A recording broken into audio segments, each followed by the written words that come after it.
ఇవాళ మే మొదటి ఆదివారం. దీన్ని ప్రపంచమంతా నవ్వుల దినోత్సవంగా జరుపుకోవడం ఆనవాయితీగా వస్తున్నది. ఈ సందర్భంగా శ్రీశ్రీ, అదే మన మహాకవి శ్రీరంగం శ్రీనివాసరావు గారు చెప్పిన ఒక చలోక్తిని చెప్పుకుందాం. శ్రీశ్రీ గారి రాతప్రతుల్లో దొరికిన చలోక్తి ఇది. రచనాకాలం 1971, కానీ ఎక్కడా ప్రచురితం కాలేదు. చలసాని ప్రసాద్ గారు కూర్చిన శ్రీశ్రీ సాహిత్య సర్వస్వం 6వ భాగం వారం వారం గ్రంథంలోనిది ఇది. శీర్షిక చలోక్తికి బలం నిజమే. ఇవి నా మాటలు కావు, శ్రీశ్రీవి. ఇక వినండి. ఏదో చలోక్తికి అన్నానంటాం అంటే అదేదో హాస్యానికన్నట్టు, అట్టే పట్టింపు లేనట్టు దీని అర్థం. కానీ చలోక్తికి బలం రావాలంటే అందులో ఎంతో కొంత నిజం ఉండాలి. పూర్తి నిజమైతే మరీ మంచిది. దీనికి ఉదాహరణ ఇస్తాను.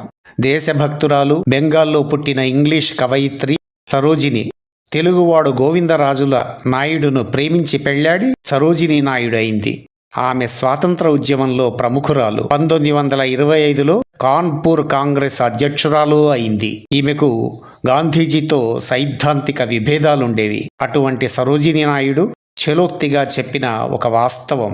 గాంధీ గారిని దరిద్ర నారాయణుని ప్రతిమగా ప్రదర్శించడానికి కాంగ్రెస్ సంస్థ లక్షల ద్రవ్యం ఖర్చు చేస్తున్నది. ఇది ఆమె మాట. ఇది నిజం కాదని ఎవరూ అనలేరు.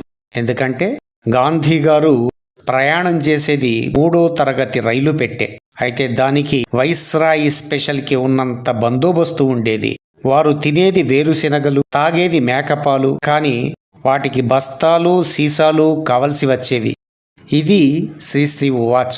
చలోక్తికి బలం నిజం అంటూ ఇలా సమర్థించారాయన. ధన్యవాదాలు.